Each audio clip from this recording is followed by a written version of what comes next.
बोलिए श्री सद्गुरु महाराज जी की जय, सच्चे दरबार की जय, उमापति महादेव की जय, श्री कृष्ण बलदेव की जय, सियावल रामचंद्र महाराज की जय, सनातन धर्म की जय। प्रिय भगवत प्रेमियों, एक बार फिर आपका आज के सत्संग सभा में आपका हार्दिक स्वागत है। प्रभु की बड़ी विशेष कृपा अनुकंपा है कि आप नियमित प्रभु के सत्संग विचारों को सुन पाते हैं। आशा है, उम्मीद है कि आप सभी उन विचारों को जीवन में उतार भी रहे होंगे, हृदयस्थ भी कर रहे होंगे। भाइयों बहनों, भारत देश जिसके इस भारत शब्द में ही बहुत बड़ा और गहरा अर्थ छुपा हुआ है। भा का मतलब प्रकाश, रथ, और रथ का मतलब उसमें लीन रहने वाला, और भारतवासी का मतलब जो प्रकाश में हमेशा लीन रहते हैं, जो प्रकाश देने वाला है, दिखाने वाला है, सबको प्रकाशित करने वाला ऐसा भारत। भारत ने सारी दुनिया को दिशा दिखाई, लेकिन आज के समय में, आज की स्थितियों में कभी दिखाई होगी दिशा, लेकिन आज के समय में कुछ ऐसा नज़र नहीं आता, ऐसा आभास नहीं होता। अक्सरा ये बातें लोग कहते हैं कि हो सकता है कि पहले भारत सबको प्रकाशित करता हो, सबको दिशा दिखाता हो, सबको, सब देशों के लिए आदर्श देश हो, लेकिन आज के समय में क्या ऐसा ही है? तो भाइयों बहनों, अगर आप आज की परिस्थितियां देखोगे तो आप कहोगे कि नहीं, ये कहना अतिशयोक्ति होगी, क्योंकि आज के समय में करंट प्रेजेंट में ऐसा तो नहीं लगता। परंतु ऐसा क्यों हो गया? आखिर हमारी भारतवासियों की जो व्यवहार है इतना निम्न कोटि का कैसे हो गया? जहाँ राम जी की मर्यादा है, जहाँ कृष्ण की नीतियाँ हैं, जहाँ भगवान बुद्ध के उपदेश है, जहाँ श्री गुरु नानक देव जी के उपदेश हैं, गुरु गोविंद जैसे सूरमा लोग रहे, छत्रपति शिवाजी रहे, ऐसे महापुरुषों के चरणों की धूलि जिस धरती धरा को मिली, वहाँ के लोगों का आचरण इतना भ्रष्ट, ऐसा निकृष्ट कैसे हो गया, इतना नीचे कैसे चला गया? जहाँ महाराणा प्रताप जैसे योद्धा हुए हो, तो वहाँ के लोगों का इतना आचरण नीचे हो जाना, इतना नीचे गिरावट आ जाना उनके आचरण में, मानवता में, ये अचंभित करता अपने आप को, ये विचार करने के लिए प्रेरित करता है। इस पे आज विचार करना है। भाइयों बहनों, हमेशा से मानव मन पे कहीं अहंकार हावी रहा है, कहीं लोभ हावी रहा है, कभी लालच रहा है, कभी किसी से ईर्ष्या हावी रही है, कभी किसी का कुछ दोष हावी रहा है। हर एक मन की अपनी अपनी स्थिति है,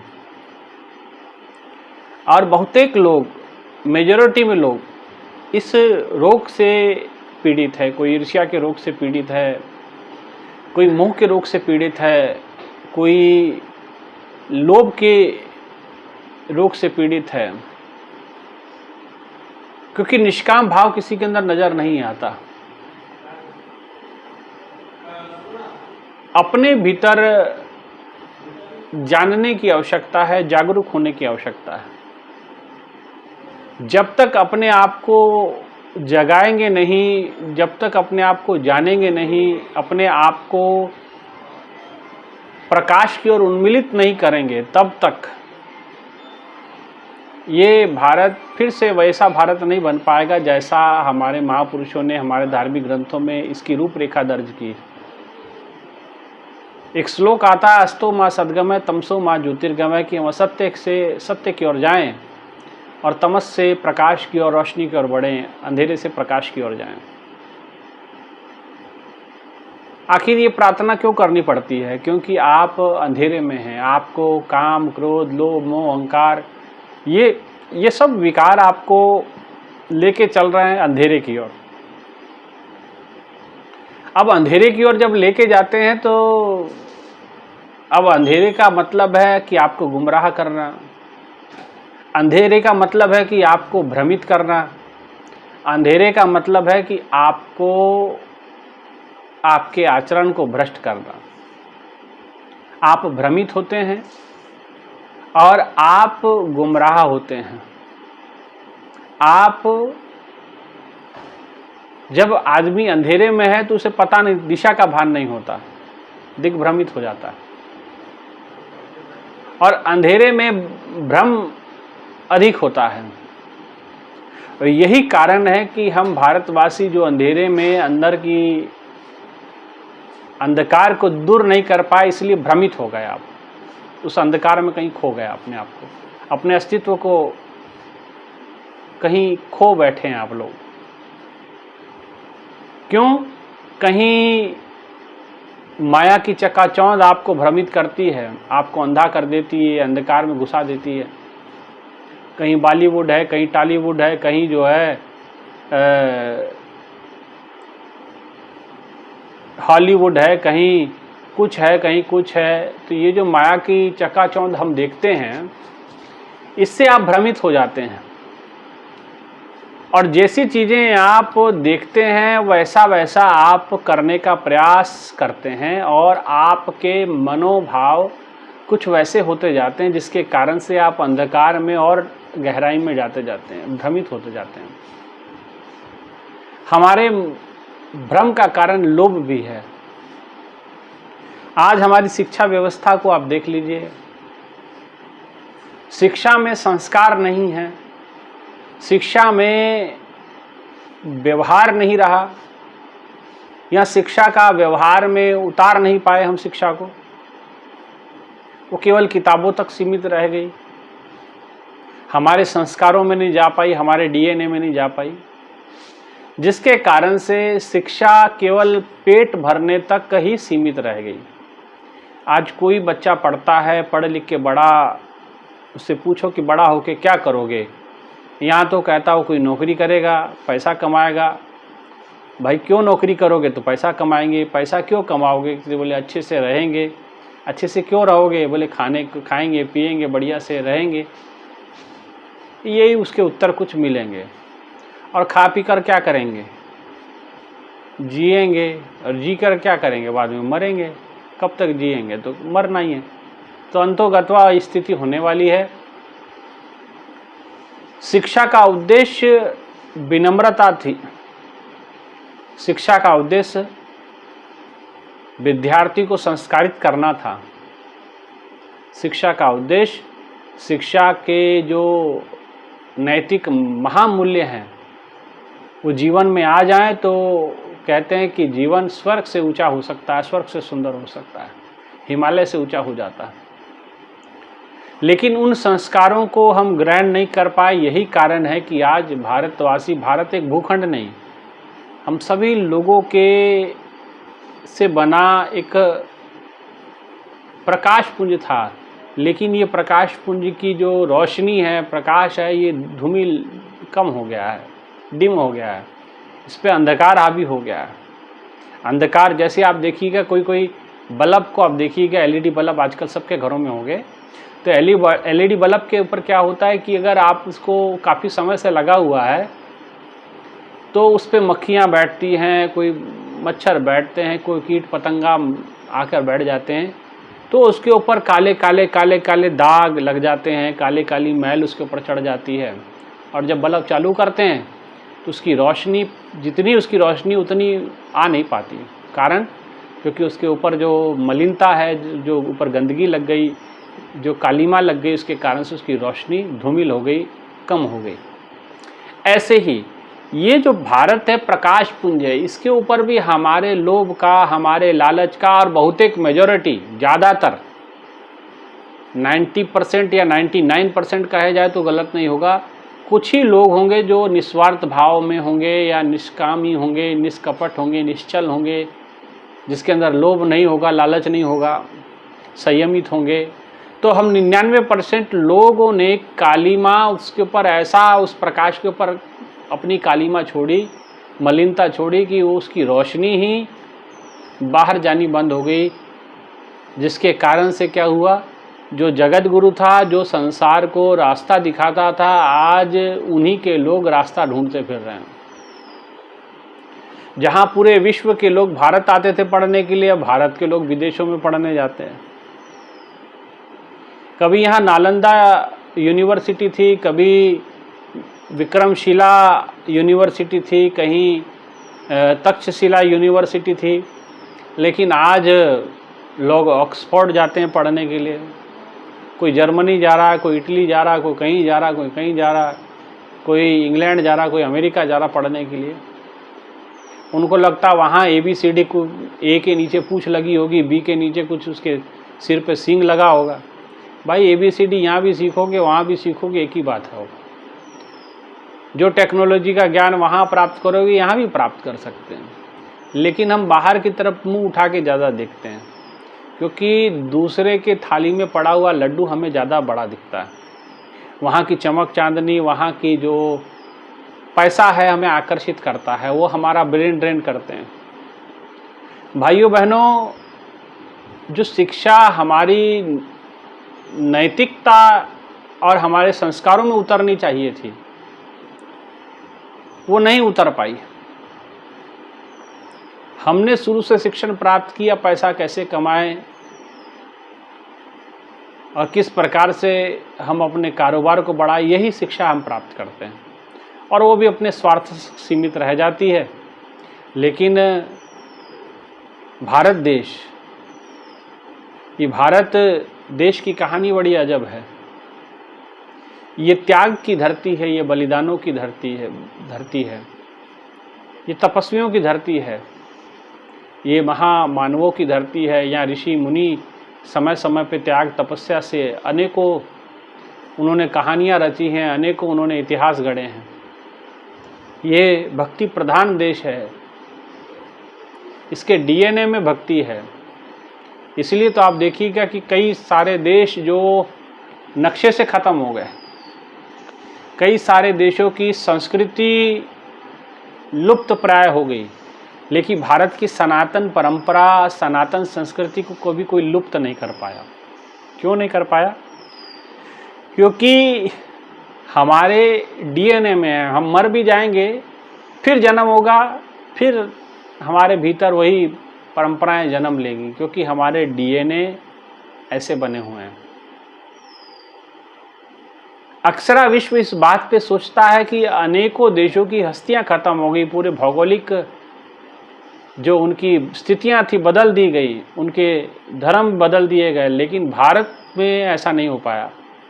जबकि अंग्रेज़ों का 250 साल गुलामी भारत देश ने झेली, 800 साढ़े 800 साल मुग़लों की गुलामी की, उन लोगों का शासन रहा, उन लोगों ने तरह तरह के हमारे देश पे षड्यंत्र किए, मुस्लिम लोगों को बनाया गया, जबरन हिंदुओं से मुस्लिम बना दिए जाते थे लोग।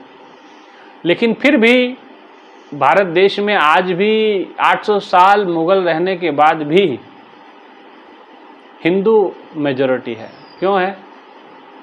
सनातन परंपरा मेजॉरिटी में है। क्यों है? क्योंकि संस्कारों को कोई भी शक्ति बदल नहीं सकती। संस्कारों को बदलने के लिए त्यागी तपस्वी लोग चाहिए होते हैं, जो कि कहीं नहीं मिलेंगे, वो भारत में मिलेंगे। भाइयों बहनों, जो त्याग है, जो परिश्रम है, जो मेहनत है, जो बलिदान है, वो समर्पण से आता है, अपने इष्ट के प्रति हमारी वफादारी से आता है। हमारा समर्पण, हमारा प्रेम, हमारा सद्भाव, हमारा लगाव अपने इष्ट से, अपने प्रभु से जब हो जाता है, तो हमारे कण कण में, रोम रोम में प्रभु का नाम समा जाता है। हम सोचते हैं तो प्रभु के विचार सोचते हैं, आंखों से देखना चाहते हैं, तो प्रभु की सुंदर छवि को देखना चाहते हैं, मुख बोलना चाहता है तो प्रभु की सुंदर महिमा को बोलना चाहता है, कान सुनना चाहते हैं तो प्रभु की कथा सुनना चाहते हैं। इसी कारण से हमारे देश को इतने सारे लोगों ने गुलाम बनाने के बाद भी हमारे देश की स्थितियों को नहीं बदल पाए, हमारे देश की महानता को वो पीछे नहीं कर पाए। भाइयों बहनों, हमें भी उस महानता को लेकर चलना है, हमें भी उस सभ्यता और संस्कार को परिपोषित करना है, पोषण देना है, उसको भी फलना फूलना चाहिए और वो हमारे संस्कारों को हमारे डीएनए में उतरना चाहिए, आने वाली पीढ़ी पे या अभी जो चल रही पीढ़ी उस पर उतरना चाहिए।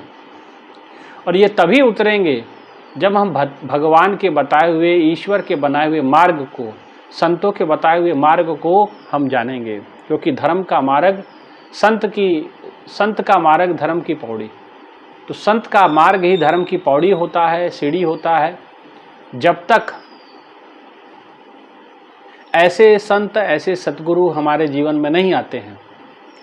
पुराने ज़माने में गुरुकुल परंपरा थी, वहाँ गुरु सतगुरु हुआ करते थे जो ज्ञान का प्रकाश जीव के हृदय में उतार दिया करते थे और उस प्रकाश के गाइडेंस में, उस दिव्य रोशनी की गाइडेंस में, उस दिव्यता के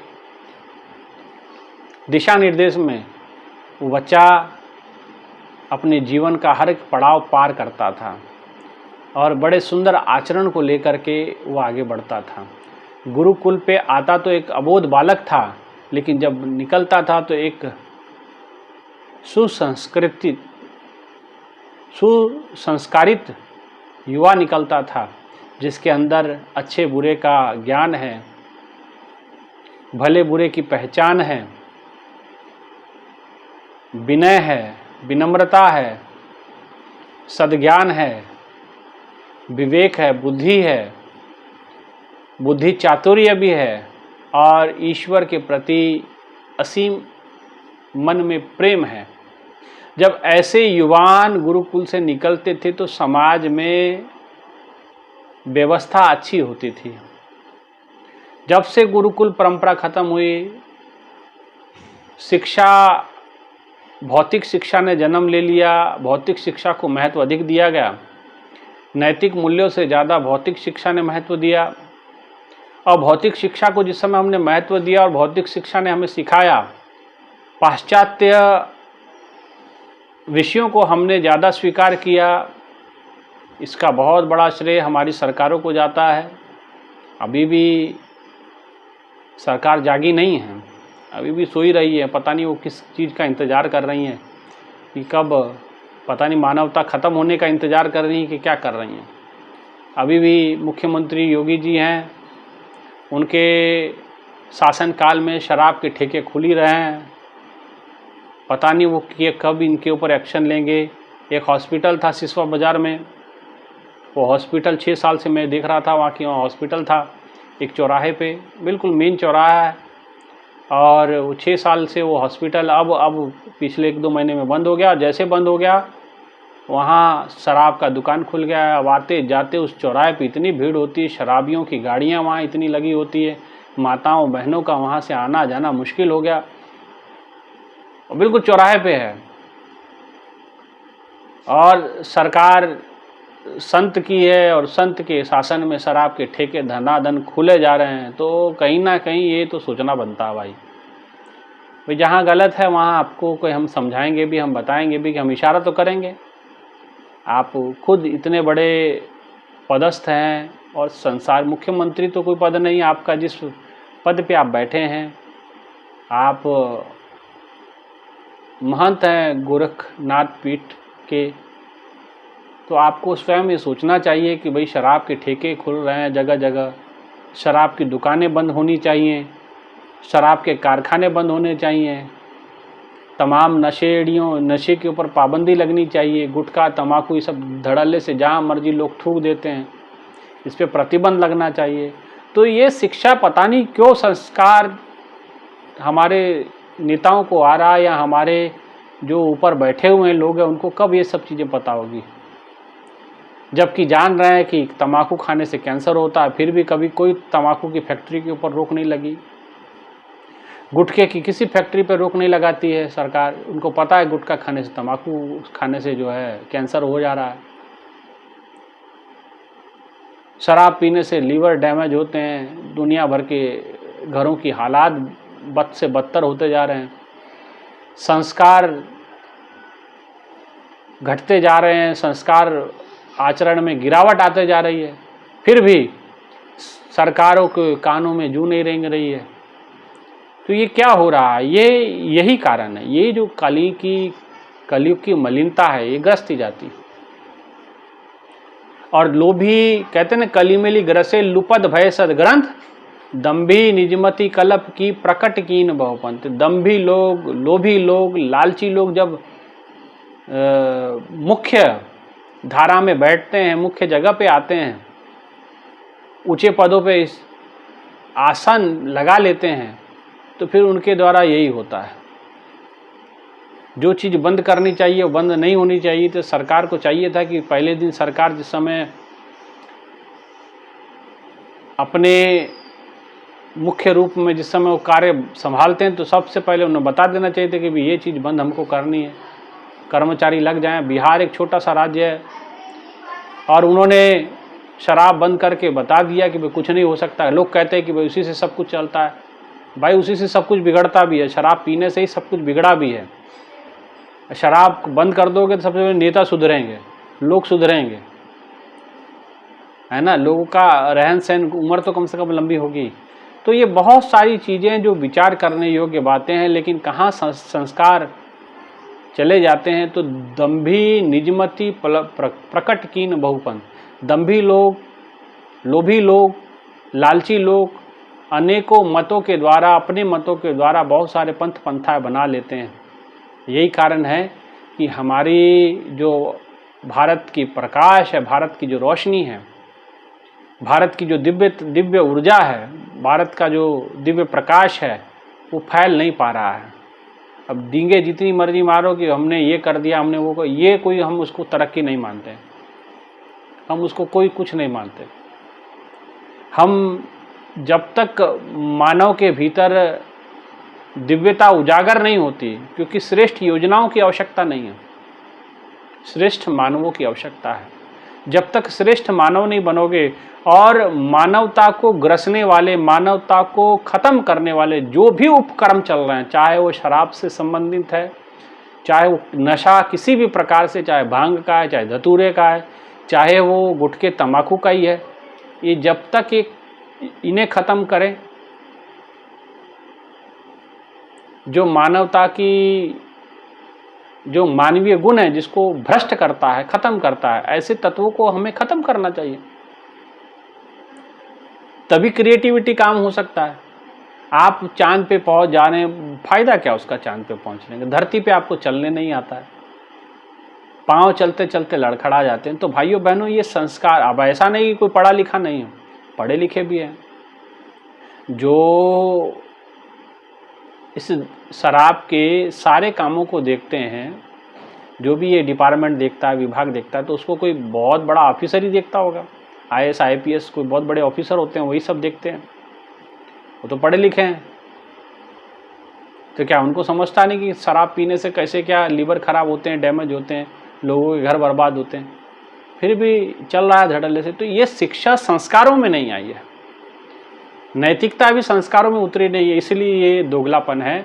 भाइयों बहनों, जिस समय ये नैतिकता, हमारे शिक्षा संस्कार हमारे भीतर उतर जाएंगे तो हमारा देश फिर से प्रकाशमान हो जाएगा, और केवल अपने आप को प्रकाशित नहीं करेगा, ये सारी दुनिया को प्रकाशित कर सकता है। ऐसा सामर्थ्य है भारत में, क्योंकि इसकी मिट्टी को ये आशीर्वाद प्राप्त हुआ है, संतों के चरण रज इसको प्राप्त हुए। इसलिए भाइयों बहनों, एक थोड़ा सा मेहनत करने की आवश्यकता है, अपने आप को जागाने की आवश्यकता है। एक संत सतगुरु की शरण में जा कर के अपने आप को जागृत करें, अपने भीतर जो दिव्य प्रकाश है उसको प्रकाशित करें, और जब प्रकाशित हो गया अप दीपो भव, जो भगवान बुद्ध ने कहा कि अपना प्रकाश स्वयं बनो, अपना दीपक स्वयं बनो। ये तभी हो सकता है जब आपका बुझा हुआ दीपक जले। अभी तो बुझा हुआ है, अभी सब बुझाने पे लगे हुए हैं, लेकिन संत होते हैं वो दीपक जला देते हैं, वो रोशनी प्रकट कर देते हैं।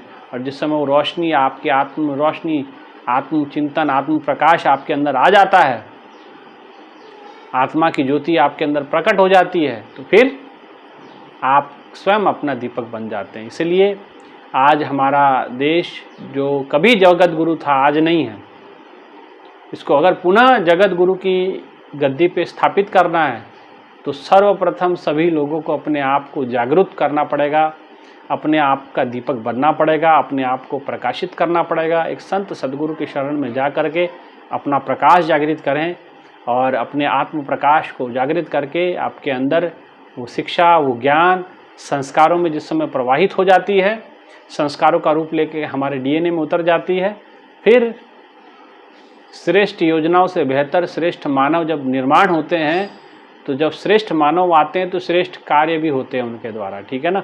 इसलिए श्रेष्ठता की ओर बढ़ना है तो हमें श्रेष्ठ बनने के लिए संस्कारों को भीतर लेना पड़ेगा, अपने डीएनए में संस्कारों को उतारना पड़ेगा, तभी हम अपने लक्ष्य को प्राप्त करेंगे और ये वसुंधरा अपनी दिव्यता को प्राप्त करेगी। ये धरती तभी अपनी दिव्यता को प्राप्त करेगी जब हम अपने सुसंस्कारों को अपने भीतर ग्रहण करें और अवगुणों को त्याग करें, बलिदान करें, इनका त्याग करके इनको त्यज करके अपने जीवन को ऊंचा उठाएं, ऊपर उठाएं और जीवन को सफल सार्थक करें और धरती पे भी हम एक आदर्श मानव बने, ठीक है ना। ये तभी हो पाएगा जब एक संत सदगुरु की शरण में आप जाएंगे। इसीलिए भाइयों बहनों, डट के साधना सुमरन करने की आवश्यकता है, डट के अपने संस्कारों से, कुसंस्कारों से लड़ने की आवश्यकता है और भीतर शुभ संस्कारों को प्रकट करने की आवश्यकता है। इतना ही कहते हुए इन विचारों को यही विराम देते हैं। एक जोरदार जयघोष की अभिलाषा आप सभी से आग्रह है कि चैनल को जरूर सब्सक्राइब करें और यूट्यूब चैनल पे सत्संग आता ही है, फेसबुक पे भी मेरा सत्संग प्रवचन आता है, तो आप वहाँ पे भी सत्संग विचारों को आप सुन सकते हैं, समझ सकते हैं। इतना ही कहते हुए विचारों को विराम। बोले श्री सद्गुरु महाराज जी की जय, सच्चे दरबार की जय, उमापति महादेव की जय। धन्यवाद।